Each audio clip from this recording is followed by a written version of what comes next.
My name is Margaret Cole, though most people call me Maggie, and at 65, I thought I had already lived through the hardest seasons of my life, losing my husband, retirement, learning how to sleep on one side of the bed, but nothing prepared me for the Christmas Eve when my only son looked me in the eye and said the one sentence I never imagined coming from his mouth. I spent the day cooking the way I always do in December. The house smelled like roasted chicken, cinnamon, and the pine tree Dan helped me pick out last week. I wrapped the keys to a car I had no business buying on my income, but he needed it, and that was enough for me. When he opened the box, he laughed, hugged me, told me I was unbelievable. For a moment, the house felt warm again, like when his father was still alive and we used to sit by the fireplace with Coco. Then his wife, Harper, shifted on the couch, smoothing her expensive blouse, giving him that tiny nod that changed everything. Dan swallowed, the joy draining from his face, and said softly, "We didn't get you anything this year. Mom, Harper thinks you should learn to give without expecting anything back." My fingers went cold. My own son was repeating his wife's words like they belonged to him. In my living room, on Christmas Eve. I steadied my breath and looked at them, realizing something sharp and painful. If they believed they were here to teach me a lesson, they had no idea what I had been preparing for them all along. The truth is, the road to that Christmas Eve didn't begin with a car or a missing gift. It started months earlier, back in September, when the leaves were turning and the mornings were just beginning to carry that hint of cold. I remember waking early, the house quiet the way it always was now, and realizing I hadn't heard from Dan in almost 2 weeks. No texts, no calls, not even one of those rushed just checking in messages he used to send on his lunch break. He wasn't always like this. Growing up, Dan was the kind of kid who called me from the grocery store because he forgot the name of the cereal his dad liked. When he got married, I told myself things would change, that it was normal for spouses to become each other's first priority. But the shift didn't feel natural. It felt sharpened, like a wedge being pushed between us. The first time I met Harper, she was polite enough, pretty, stylish. She worked at a boutique downtown and had a way of scanning a room like she was ranking everything in it. But Dan seemed happy, and after losing my husband 4 years earlier, I wanted more than anything for my son to have someone who loved him. As the months passed, small things began to stand out. Harper always commented on my house. At first, she did it like a compliment. "This place has so much potential. Maggie," she'd say, standing in my kitchen and looking around like she was inspecting a property listing. Then the tone changed. "You know, this house is far too big for you alone." Or, "You could live so much easier in a modern condo, less work, less yard, less everything." One evening in early October, they came over for dinner. I made pasta and garlic bread. Simple enough. Dan helped me set the table. Harper stayed on her phone, scrolling and sighing like the world owed her something. When we sat down, she brushed crumbs away from her sleeve with 2 fingers and said, "Have you ever thought about selling this place? You could help us with a down payment. It would benefit everyone." I tried to laugh it off, but the smile on my face felt glued on. "This house is paid off," I said gently. "Your father and I built a life here." Harper tilted her head, lips tightening. "But you're alone in it now. It just seems impractical." Dan sat silent beside her, tapping his fork against his plate. That silence hurt more than her words. Later that night, as I washed dishes, I overheard their voices from the living room. Harper spoke in a low, urgent tone, the kind that wasn't meant to travel. "Your mom is being unreasonable. She's hoarding space she doesn't need. We're drowning in rent while she sits on a house like a dragon guarding gold." Dan muttered something I couldn't hear, but Harper shot back, "She's your mother. You need to make her understand. We need that house. Dan, those words sank into me like ice. I knew many adult children leaned on their parents for help, but I had never imagined my son would be pushed to take something from me. Not like this. The days that followed were filled with small fractures. Dan asked again about my plans for the house. He showed me listings for condos in senior communities, circled their prices, talked about opportunities and starting fresh. He didn't sound like himself. He sounded coached. Then there were the changes in Harper.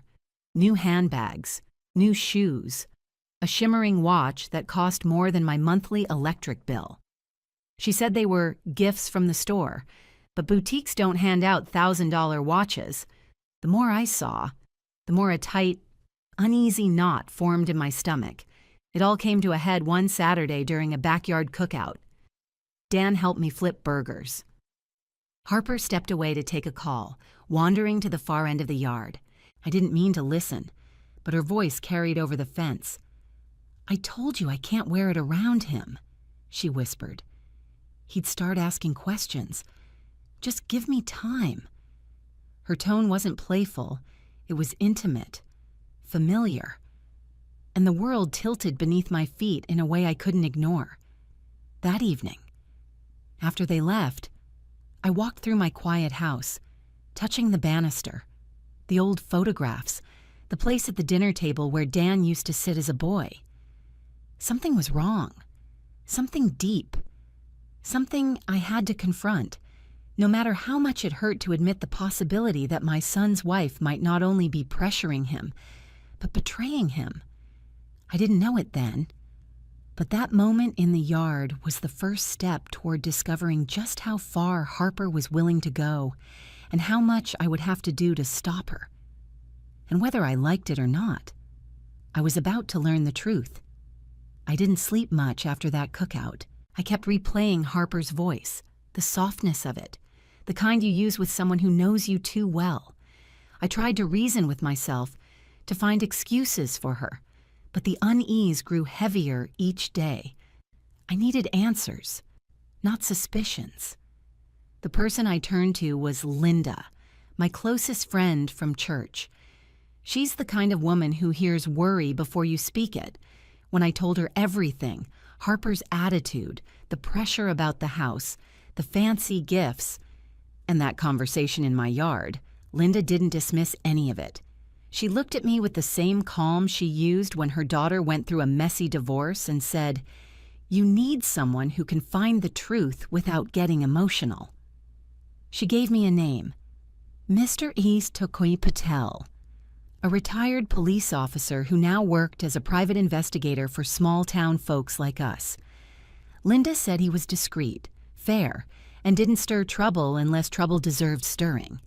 His office was on the second floor of a narrow brick building downtown. The hallway smelled like old carpet and copy paper.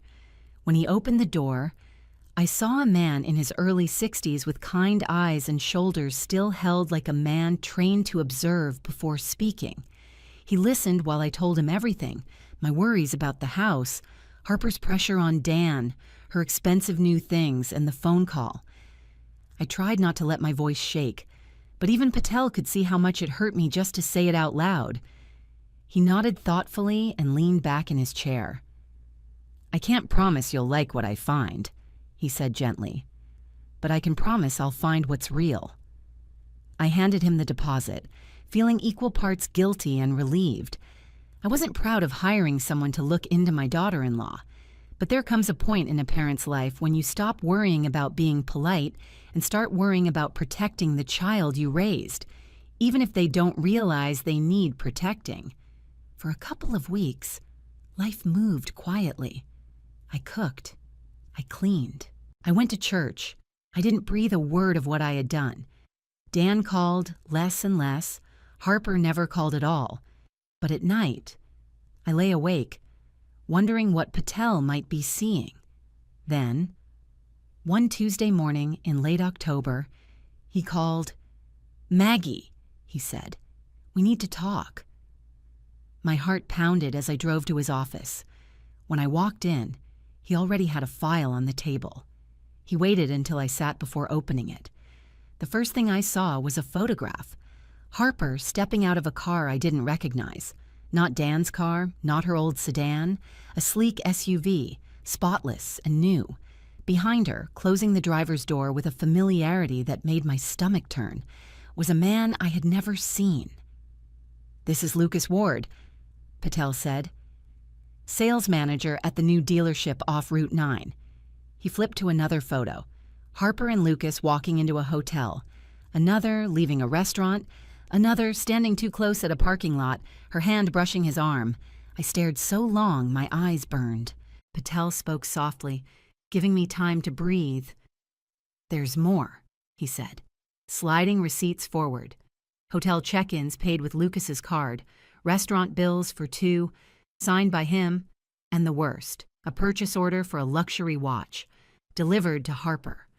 The puzzle pieces clicked in a way that made me sick. "She's cheating," I whispered. Patel didn't confirm, just tapped the papers. "She's living a second life, and it gets worse." He handed me a printed email. "Found this in a trash bin behind her boutique. She must have printed it at work and tossed it." It was a message from Harper to Lucas. The words blurred as I read them. "She said Dan would eventually convince you to sell the house," Patel explained quietly. "She wrote that once they got at least $150,000 out of it, she and Lucas could finally have the life they deserved." The room tilted.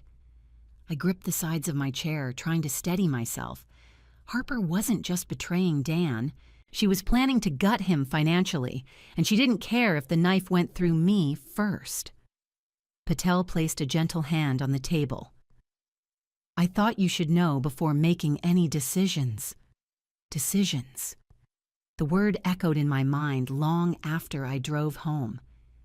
I sat in my driveway, hands trembling on the steering wheel, staring at the house my husband and I built. The house where Dan learned to ride his bike. The house I had hoped he would one day inherit with joy and gratitude. Now it was the center of someone else's scheme. That night, I didn't cry. I felt something colder than grief, steadier than anger. It was resolve. If Harper wanted my home, my family, my son's future, she was about to learn that I hadn't lived 65 years on this earth without learning how to fight back. I didn't know how yet, but I knew where to start. The next morning, I made an appointment with a lawyer. The law office sat on the corner of Main and Birch, a small brick building with a brass plaque that read Reynolds and Hartman, Family and Estate Law. I had passed it for years without thinking much about it. That morning, with the folder Patel had given me tucked into my purse, it felt like the most important door I'd ever walked through. "Miss..." Reynolds greeted me with a firm handshake and a calm smile. She was in her early 50s, composed and direct, the kind of woman who could balance empathy with strategy. I trusted her almost instantly. I told her everything about my husband's death, the house he and I worked for decades to pay off, Dan's recent behavior, Harper's pressure, and finally, the investigation. She didn't flinch when I mentioned the affair. She didn't gasp or widen her eyes when I explained Harper's plan. She simply listened, hands folded, absorbing every detail. When I finished, she leaned back in her chair and exhaled slowly. "Maggie," she said, "you've been carrying this alone for too long, but the good news is you're not powerless here." She explained my options in simple English, not legal jargon. The best path was a living trust that would protect the house while I was alive and set strict conditions for what happened after I was gone. I would remain in full control. No one, not Dan, not Harper, not a future court, could force a sale while I lived, and after my passing, Dan could inherit the house, but only if he met the conditions I set. "What kind of conditions?" I asked. "The ones that guard your wishes," she said gently. "For example, He must not have participated in any attempt to coerce you into selling. He must not be under financial obligation to a spouse or ex-spouse regarding the property, and he must never have tried to legally challenge your ownership. In other words, I could protect my home from Harper directly and protect Dan from being manipulated by her in the future.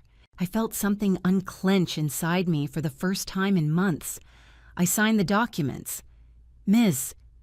Reynolds notarized everything and made copies. When I walked out of that office, the late October wind felt sharper, cleaner. I had taken back control, but paperwork wasn't enough. I needed Dan to see who Harper really was, and I needed to show him in a way that didn't make him defensive or push him further into her arms.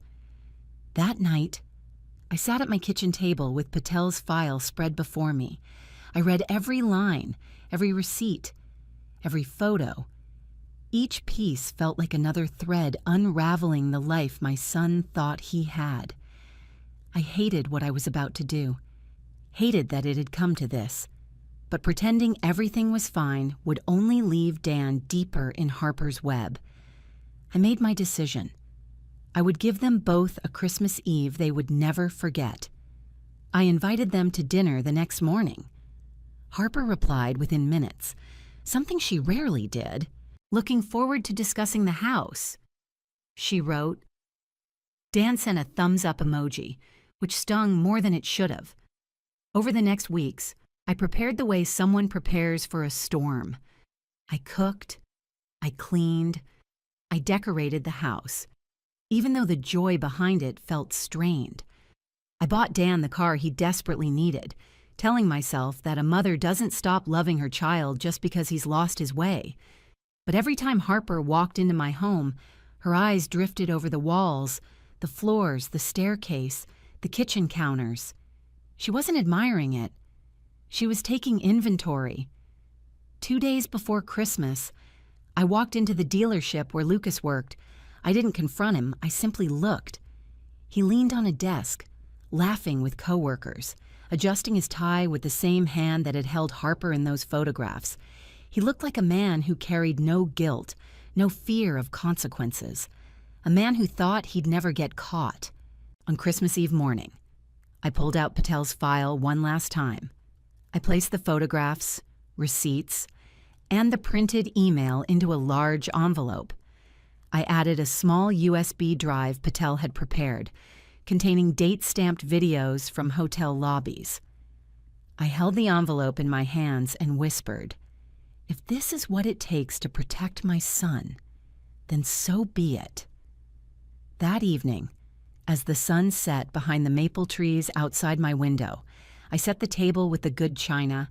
I placed candles, folded napkins, and laid out every dish I'd cooked from scratch. The house glowed warm despite the cold air outside. And as I heard their car pull into the driveway, I knew the storm had arrived. But I wasn't afraid. I was ready. When Dan and Harper stepped into my house that Christmas Eve, the warmth from the fireplace couldn't soften the cold they brought with them. Harper walked in first, chin slightly lifted, her eyes sweeping the living room as if she was cataloging what would soon belong to her. Dan followed with a nervous smile, the kind he used when he wanted the evening to go smoothly but sensed it wouldn't. Dinner was quiet. Too quiet. I had cooked everything from scratch: roasted chicken, green beans, mashed potatoes, homemade rolls. I tried to recreate the holidays Dan remembered as a boy, the ones filled with laughter and music. But Harper barely touched her food.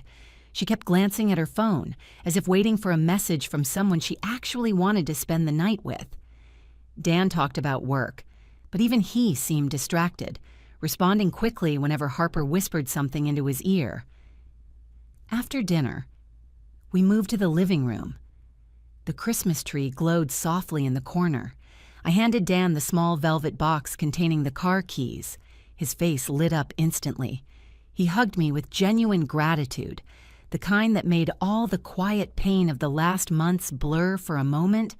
I wished the evening could have ended right there. Harper opened her gift next. I had saved 3 months to buy her that handbag. imagining she might see the gesture as a bridge between us. She held it up, snapped a photo for her followers, and set it aside without a word of appreciation. I noticed Dan watching her, as if waiting for some reaction that never came. Finally, I sat back, waiting for whatever gift they had brought. I wasn't expecting much, maybe a scented candle or a scarf, but I hoped for something that said, "You matter to us." Instead, Harper nudged Dan. He cleared his throat, looked everywhere but at me, and said, "We didn't get you anything this year. Mom, Harper thinks you need to learn to give without expecting anything back." The silence that followed was worse than shouting. I felt heat rise in my chest, but not from the fire. I saw Harper smirk just slightly, like she'd finally proven a point. I took a slow breath. "Is that so?" Dan shrank a little. Harper crossed her legs and leaned back, victorious. They thought the humiliation ended there, but they didn't know that I had walked into this night armed with the truth.